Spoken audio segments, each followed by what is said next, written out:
pays et des milliers de personnes sont toujours sans électricité à la suite d'horribles tornades. 3 ouragans viennent juste de frapper le sud de la ville. Et maintenant, un tremblement de terre. Je n'ai jamais vu une météo aussi épouvantable. Mettez-vous à l'abri.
Les livres de prophéties bibliques sont longtemps restés imprégnés de mystères.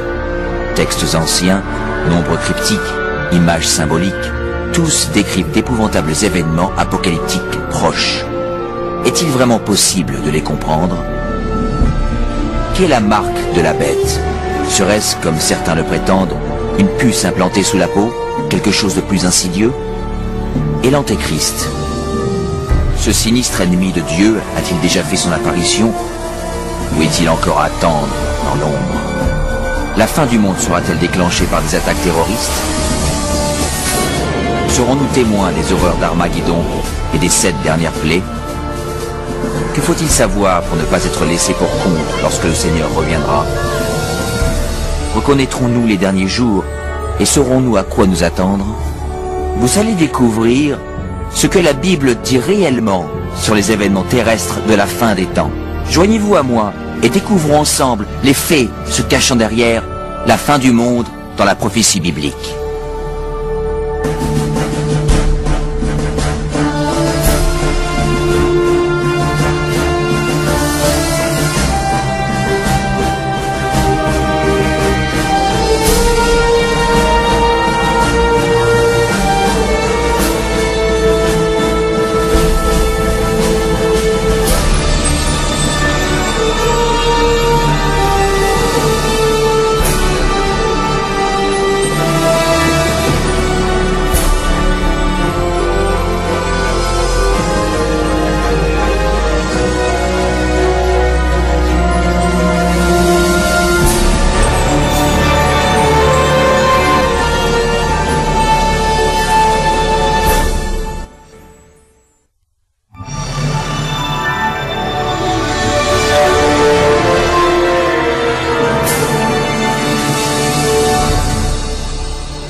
Toi, Daniel, tiens secrète ces paroles, et scelle le livre jusqu'au temps de la fin. Plusieurs alors le liront, et la connaissance augmentera. La fin du monde, cela arrivera-t-il vraiment? Si oui, quand? C'est l'une des questions les plus importantes et mystérieuses de tous les temps. Le prophète Daniel a clairement prédit que juste avant la fin du monde, nous serions témoins d'un enrichissement considérable de la connaissance. Est-ce arrivé? Prenons par exemple les moyens de transport. Durant 60 siècles, l'homme ne pouvait pas voyager plus vite qu'à cheval. Désormais, les voyages qui auparavant nécessitaient des mois se font en quelques minutes. En une génération, la révolution informatique a apporté des changements époustouflants que nos ancêtres n'auraient jamais imaginés. Mais une interprétation plus exacte de ce verset serait ces enrichissements de la connaissance des livres prophétiques, et ce qui était prédit est également arrivé. Mais les récits de Daniel ne sont pas les seuls qui parlent des événements des derniers jours. Que peut-il se cacher dans les anciens textes des Écritures? Vous entendrez parler de guerre et de bruit de guerre. Gardez-vous d'être troublés, car il faut que ces choses arrivent. Mais ce ne sera pas encore la fin. Et il y aura, en divers lieux, des famines et des tremblements de terre. Tout cela ne sera que le commencement des douleurs. En regardant autour de nous, force est de constater que les puissances politiques et naturelles ont fait de ce monde moderne un endroit de plus en plus dangereux. Pensez-y. Au cours des 100 dernières années, le monde a dû essuyer 2 guerres mondiales et de nombreux autres conflits majeurs, sans parler de la montée du terrorisme international. À ajouter à cela l'augmentation de catastrophes naturelles mortelles, tremblements de terre, incendies, inondations, tempêtes et dérèglements climatiques. Tout cela ravageant notre planète. Étonnamment, l'apôtre Jean avait prédit un autre signe de la fin des temps, la capacité de l'homme à détruire la planète. Dans l'Apocalypse chapitre 11 verset 18, il est dit que le jour viendra où Dieu détruira ceux qui détruisent la terre. Il est évident que cette prophétie s'est vraiment réalisée. Durant des siècles, l'homme ne pouvait que lancer des flèches enflammées ou tirer des boulets de canon. Nous possédons désormais des armes dévastatrices, pouvant anéantir la vie sur cette planète. En réalité, Jésus avait même prédit que si son arrivée était repoussée, aucun être ne survivrait. Le Christ nous avait prévenu que nous aurions à faire face à tous ces dangers, mais que ceci ne serait que le début de la fin.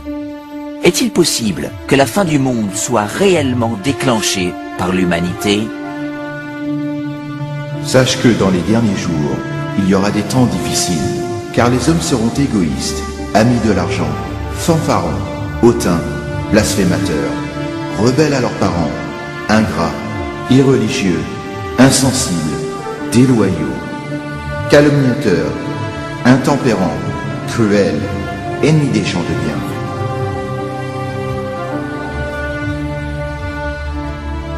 Quiconque ayant vécu durant les dernières décennies ne peut nier la chute libre de la morale dans notre société moderne.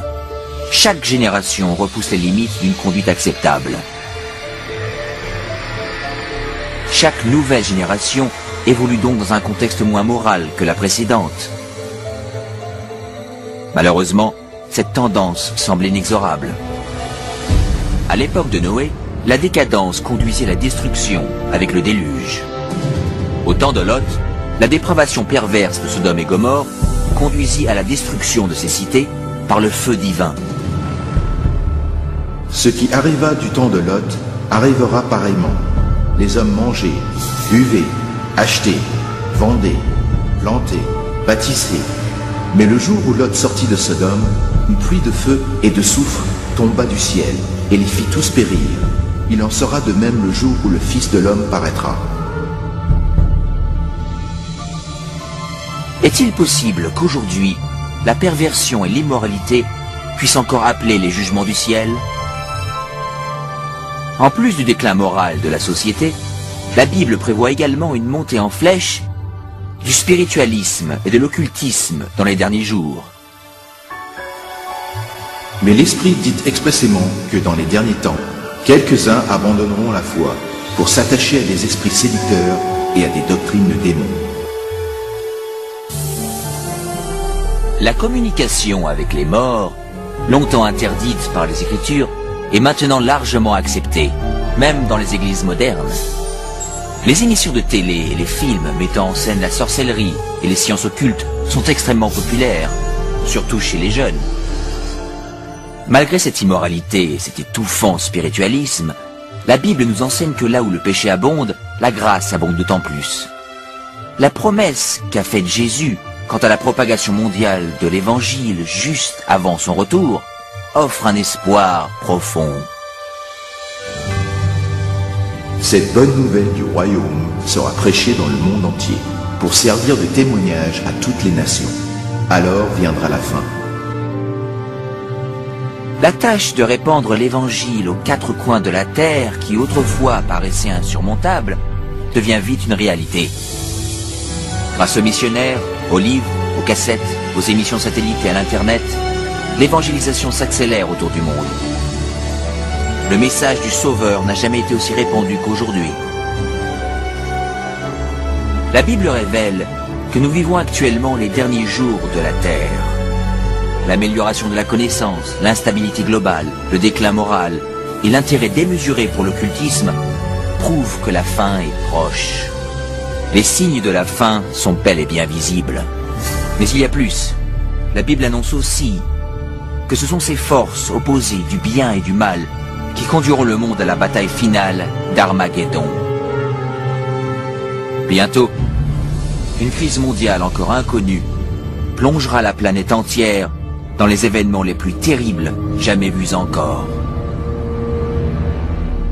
Car alors la détresse sera si grande qu'il n'y en a point eu de pareil depuis le commencement du monde jusqu'à présent, et qu'il n'y en aura jamais. Quelle catastrophe déclenchera cette crise? Et quand aura-t-elle lieu? Se peut-il que ce soit un acte terroriste dévastateur? Un crash économique? Ou même un tremblement de terre, un astéroïde ou autre cataclysme?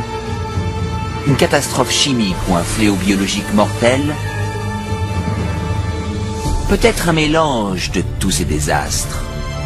Mais même si la Bible ne révèle pas l'événement précis, elle annonce les scènes dramatiques qui y succéderont. Dans notre rubrique suivante, vous en découvrirez plus sur ces événements renversants, terrifiants, que la majorité des chrétiens ne sont pas prêts à affronter.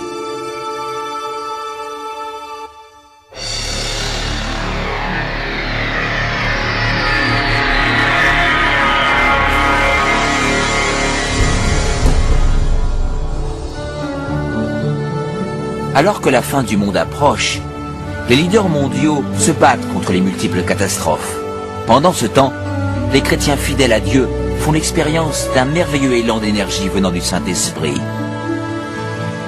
Après cela, je vis descendre du ciel un autre ange, qui avait une grande autorité, et la terre fut éclairée de sa gloire. Ce grand pouvoir qui illumine le peuple de Dieu, c'est le Saint-Esprit.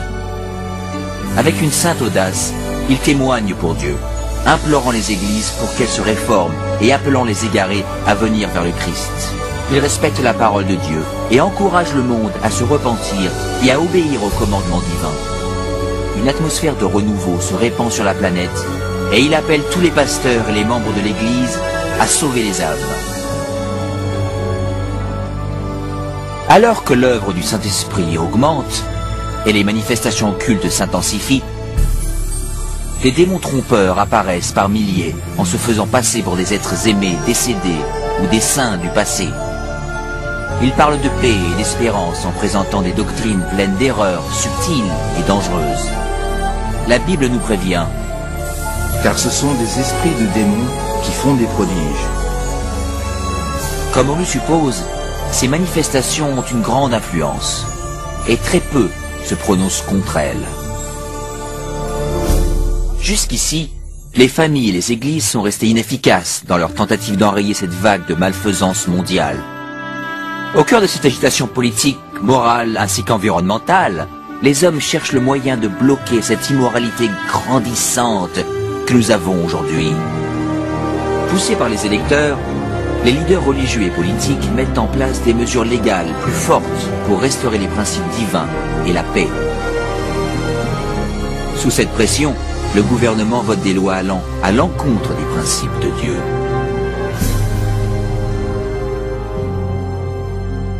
Mais ce n'est pas la première fois dans l'histoire que cela se produit. Rappelez-vous l'histoire de Daniel, chapitre 3, lorsque le roi babylonien Nabuchodonosor ordonna à tout son royaume de se prosterner et d'idolâtrer l'imposante statue qu'il avait faite sculpter.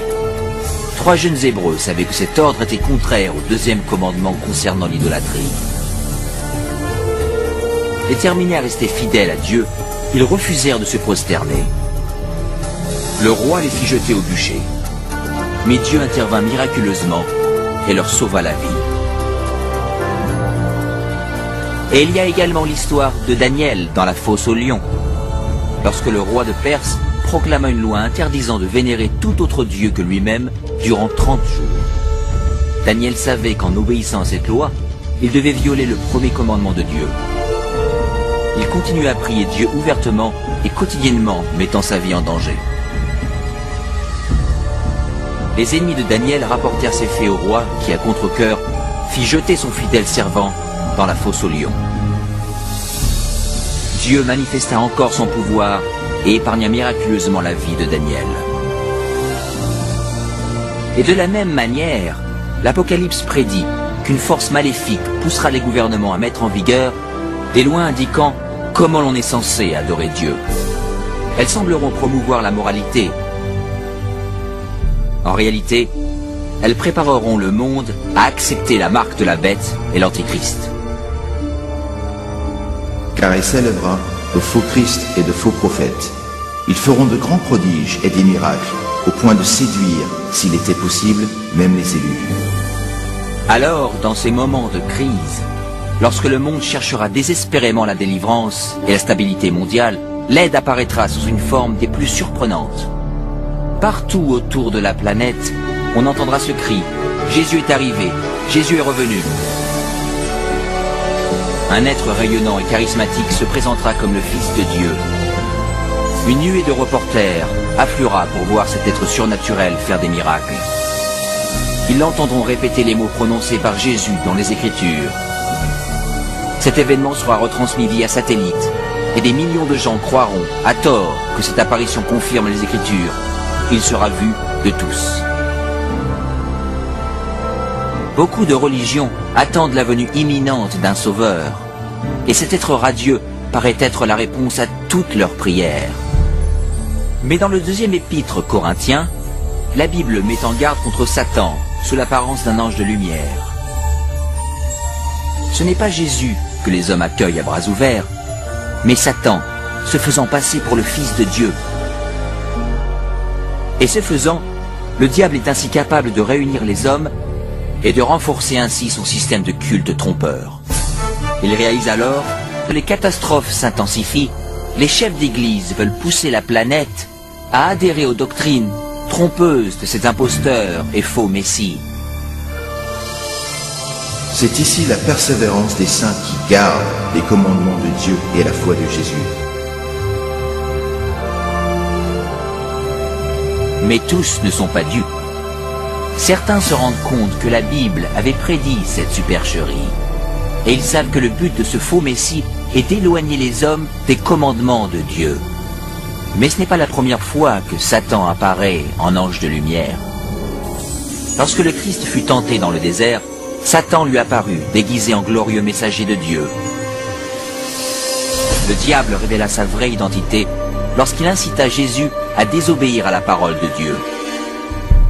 Et une fois de plus, avec des tactiques semblables, le diable tenta de pousser le monde à bafouer la loi de Dieu. Nul ne peut servir deux maîtres, car ou il haïra l'un et aimera l'autre, ou il s'attachera à l'un et méprisera l'autre. Vous ne pouvez servir Dieu et Mammon. Le monde entre alors dans une période de décision. Le faux Christ et la discorde mondiale polarisent le monde en deux groupes bien distincts. Ceux qui suivent la Bible et ceux qui suivent la bête. L'inquiétude remplit le cœur des hommes et la religion est le thème principal dans l'esprit de tous. Dans les interviews à la télé et à la radio, ainsi que dans les débats, les vrais disciples de Dieu sont portés devant les leaders mondiaux où ils fournissent les raisons bibliques de leur opposition au faux système de culte imposé aux masses. Les commandements de Dieu et ce qui constitue le vrai culte sont au centre de toutes les discussions. Motivés par le Saint-Esprit et par les arguments bibliques des serviteurs de Dieu, des milliers de gens à travers le monde quittent leurs églises sans vie et prennent position aux côtés des vrais disciples de Jésus. La question, doit-on obéir à Dieu ou à l'homme? Obéir aux coutumes ou aux Écritures? Polarise le monde entier en deux blocs opposés. D'un côté, ceux qui reçoivent le sceau de Dieu, et de l'autre, ceux qui reçoivent la marque de la bête. Que celui qui est injuste soit encore injuste, que celui qui est souillé se souille encore, et que le juste pratique encore la justice, et que celui qui est saint se sanctifie encore. Ce texte annonce clairement le prochain événement lorsque chaque homme, femme et enfant prendra sa décision d'être pour ou contre le Christ. Et les fidèles, ceux qui respectent la parole de Dieu, seront de son côté, malgré une opposition intense. Et d'un autre, ceux qui acceptent les traditions religieuses imposées par l'homme. Comme la porte de l'arche de Noé fut scellée avant le déluge, celle de la miséricorde est ainsi fermée au monde, et la grâce de Dieu n'est plus accessible. La deuxième venue du Christ est imminente. Mais tout d'abord, le monde doit subir la série de plaies la plus dévastatrice jamais endurée par l'humanité.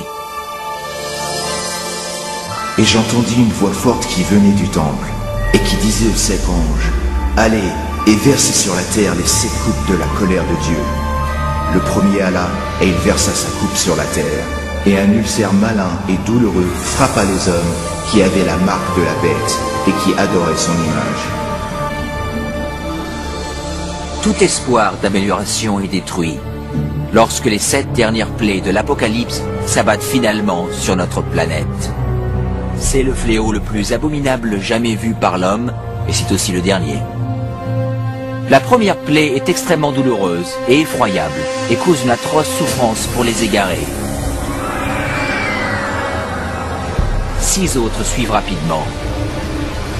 L'eau des mers et des rivières se change en sang. Le soleil reçoit le pouvoir de brûler les hommes. Plaie après plaie se suivent. La terreur règne sur les peuples de la terre, frappés de panique. Pendant ce temps, une partie des rescapés trouve refuge à l'écart, où ils sont protégés et soutenus par les anges de Dieu. D'autres sont jetés dans des prisons. Alors qu'ils semblent oubliés par l'homme, ils ne sont pas oubliés par Dieu. Les fidèles sont protégés des plaies, comme les enfants d'Israël furent préservés du fléau qui s'abattit sur l'Égypte. Les fidèles traversent alors une terrible période de quête spirituelle. Leur seule pensée devient « Sommes-nous dans les pas de Dieu ?» Ils trouvent la tranquillité en faisant confiance aux promesses de Dieu. Et le dragon fut irrité contre la femme, et il s'en alla faire la guerre au reste de sa postérité, à ceux qui gardent les commandements de Dieu et qui ont le témoignage de Jésus. Convaincus par le faux Christ, les misérables égarés pensent que leur seul espoir de se débarrasser de ce fléau est d'éliminer leurs opposants. On décide donc de rechercher et d'exterminer en une journée le peuple de Dieu qui se raccroche aux Écritures. Sur le champ de bataille spirituel, ceux qui suivent les traditions de l'homme et adorent la bête affrontent ceux qui aiment Jésus et obéissent à ses commandements. Ceci est la dernière bataille d'Armageddon. La malfaisance du monde a atteint les limites de la patience de Dieu, et il est temps pour lui de secourir ses fidèles enfants.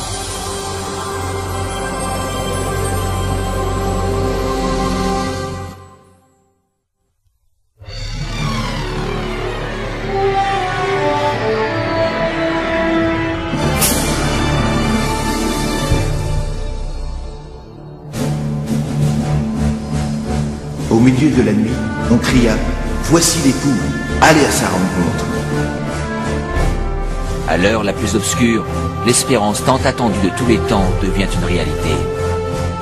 La voix autoritaire de Dieu se fait alors entendre.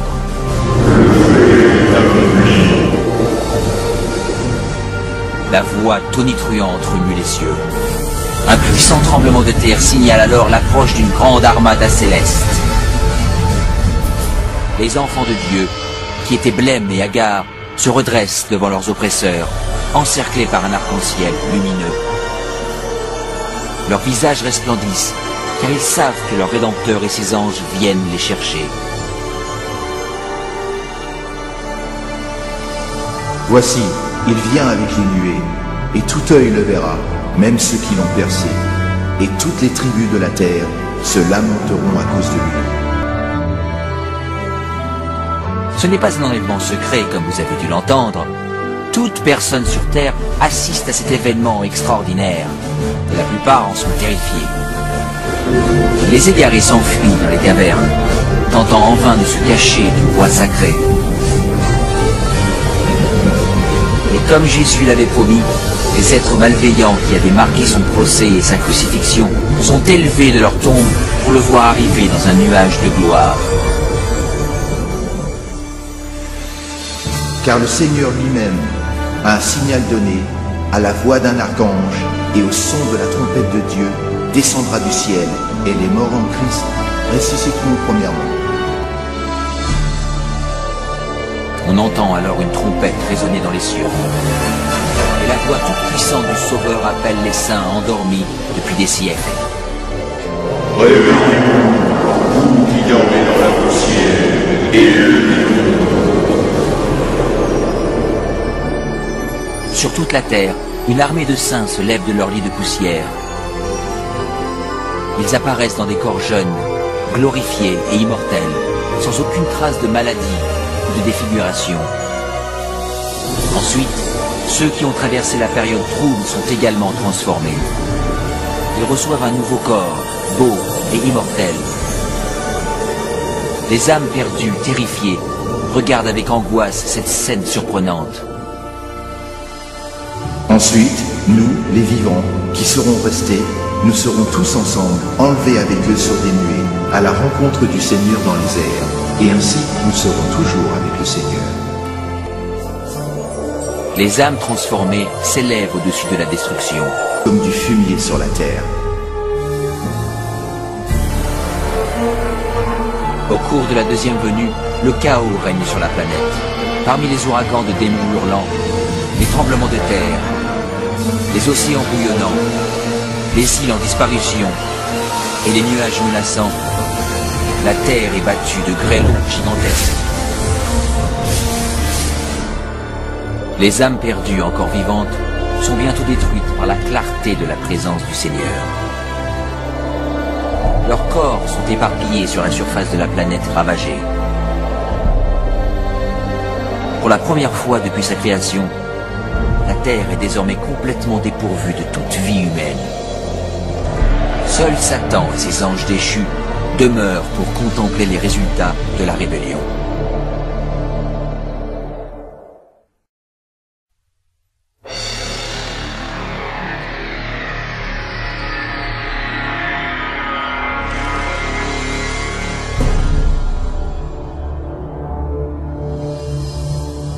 Puis je vis descendre du ciel un ange, qui avait la clé de l'abîme et une grande chaîne dans sa main. Il saisit Satan et il le lia pour 1000 ans.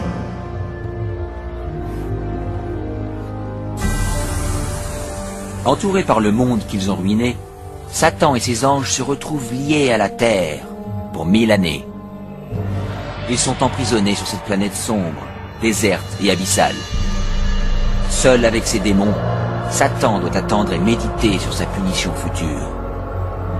De tous côtés, il ne voit que villes dévastées, forêts brûlées et eaux desséchées, terribles conséquences de sa guerre contre le ciel. Coincé dans une vaste fosse sans fond, avec personne à tenter ou manipuler, il est misérable.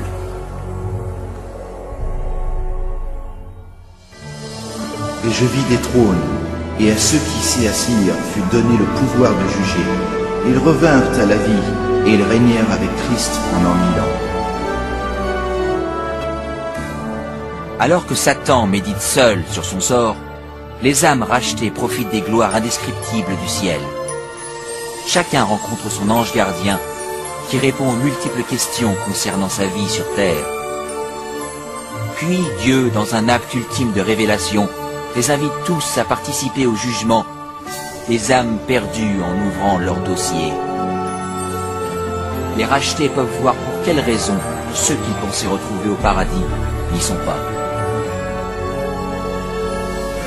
Les pensées les plus secrètes des égarés sont clairement exposées et le voile est levé sur leur bataille spirituelle.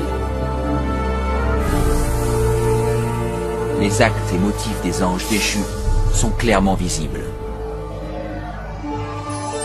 La transparence de Dieu est à ce sujet remarquable. Comme Paul l'annonce dans le premier épître aux Corinthiens, chapitre 6, verset 2, les sauvés participent au jugement des âmes égarées. Avant qu'un seul pécheur soit puni, son dossier est revu par des humains comprenant les difficultés de la vie sur Terre. Tous les maux et les faits des âmes perdues sont pesés devant la parole de Dieu. La justice de leur sentence est confirmée et l'ampleur de leur punition déterminée. À la fin des 1000 années, Jésus et les rachetés préparent leur retour sur terre. Satan, ses anges et les âmes perdues doivent faire face aux dernières conséquences de leurs actes. Les humbles hériteront de la terre, mais Dieu doit mettre en œuvre la phase finale de son jugement et purger l'univers des péchés.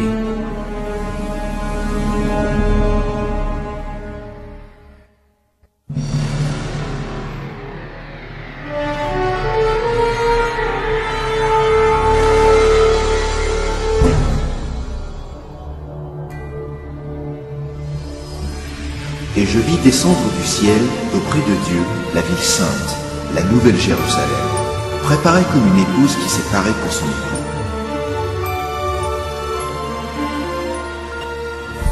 Après ces 1000 années de sabbat au paradis, le Christ et les rachetés retournent sur terre avec la nouvelle Jérusalem. En s'approchant de la planète dévastée, Jésus ordonne aux âmes perdues de sortir de leur tombe poussiéreuse.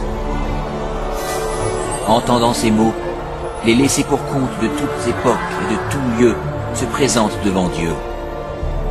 Ils sont sauvés en gardant leur corps de mortels. Alors que Jésus descend du ciel, ses pieds touchent le mont des Oliviers. Le mont est anéanti par un immense tremblement de terre qui le transforme en une vaste plaine. La nouvelle Jérusalem, la cité massive de Dieu, descend alors des cieux et ses fondations se posent sur la plaine que Jésus a préparée.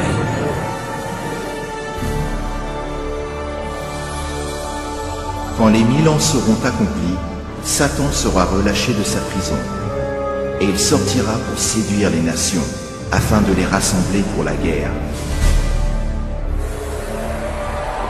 Étonnamment, Satan réussit à tromper ses adeptes une dernière fois et les mobilise pour prendre par la force la cité céleste. Les généraux et les militaires se préparent pour cette bataille épique.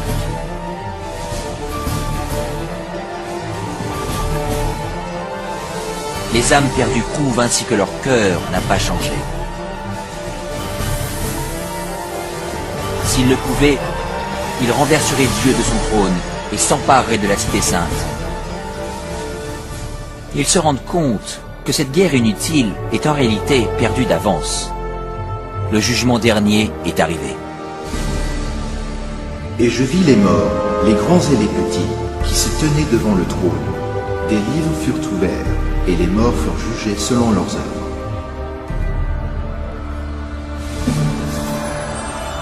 Le Seigneur apparaît alors sur son trône glorieux. Tous les plans de guerre des âmes malveillantes sont stoppés immédiatement. En contemplant le visage de Dieu, les égarés prennent douloureusement conscience de tous les péchés qu'ils ont commis. Ils se rappellent de chaque instant où ils ont tait leur conscience, où ils se sont éloignés des supplications du Saint-Esprit. Certains pensaient avoir caché avec succès leurs péchés de meurtre, crime ou autres vices. Avec honte, ils comprennent à présent les mots de Jésus que l'on trouve dans Luc, chapitre 12. Il n'y a rien de caché qui ne doive être découvert, ni de secret qui ne doivent être connus. Chacun comprend qu'il a, par son propre choix, rejeté le salut en voyant défiler sous ses yeux le panorama de sa vie. Tragiquement, la paix et la joie de ceux qui habitent dans la cité ne seront jamais les leurs. L'intense désespoir qui les envahit entièrement dépasse. Bien-aimés, mais un feu descendit du ciel et les dévora. Finalement, le temps est venu pour les égarés de faire face aux conséquences irréversibles de leurs actes. Sans avertissement, l'Apocalypse descend des cieux. La terre se rompt et le feu jaillit des cavernes. Alors que l'enfer engloutit les âmes perdues, les justes restent sains et saufs dans les portes de la Nouvelle Jérusalem. Chaque pécheur est puni en fonction de ses actes. Ceux ayant peu péché sont rapidement détruits, alors que ceux étant coupables de crimes contre l'humanité souffrent plus longtemps. Et Satan, l'instigateur de tous les péchés, est destiné à souffrir encore plus. Pour Dieu, la punition des égarés est vraiment douloureuse, mais c'est sa justice qui le requiert. La peine pour le péché est la mort.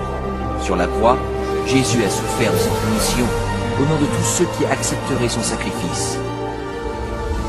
Mais les égarés ont rejeté cette offrande et doivent maintenant payer eux-mêmes l'horrible prix du péché.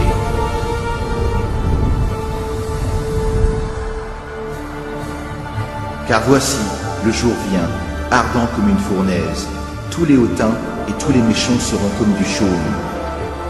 Mais pour vous qui craignez mon nom, car ils seront comme de la cendre sous la plante de vos pieds.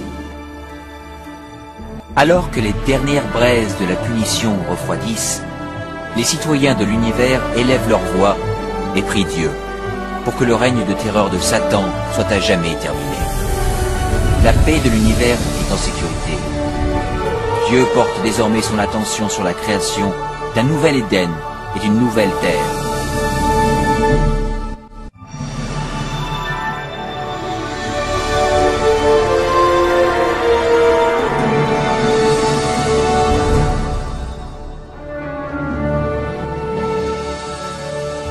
Puis je vis un nouveau ciel et une nouvelle terre, car le premier ciel et la première terre avaient disparu. Après avoir purifié la terre par le feu, le Seigneur entreprend son merveilleux travail de renouveau. Avec le pouvoir de ses mots, la terre retrouve son apparence d'Éden originelle. Il fait entendre sa voix, et un tapis de végétation luxuriante recouvre la planète. Sous son commandement, la terre et l'eau regorgent de vie. D'innombrables créatures magnifiques explorent le nouveau paradis.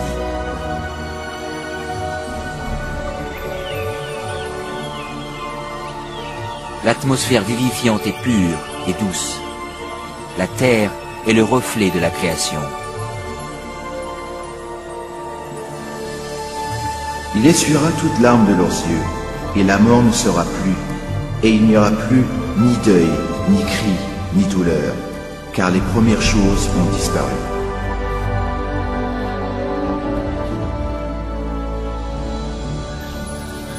La sécurité de l'univers est assurée. Avec la Nouvelle Jérusalem comme capitale, tous les êtres créés se réjouissent de l'amour de Dieu. Ceux qui ont été sauvés de la destruction éternelle partagent un lien spécial avec leur Créateur qu'aucun autre être céleste ne peut apprécier. Alors que les péchés et les pécheurs ont été détruits pour toujours, une trace de la grande rébellion demeure. Qu'est-ce que t'as à la main? Ce sont les cicatrices sur les mains, les pieds et le côté de Jésus. Alors que s'écoulent les jours heureux de l'éternité, les souvenirs tristes et douloureux se dissipent dans la gloire et la splendeur des cieux. Les enfants immortels de Dieu peuvent désormais atteindre leurs plus grandes ambitions. La recherche de connaissances illimitées stimule l'esprit. Sans les contraintes d'une vie terrestre, les rachetés sont libres d'explorer les merveilles de l'univers infini de Dieu.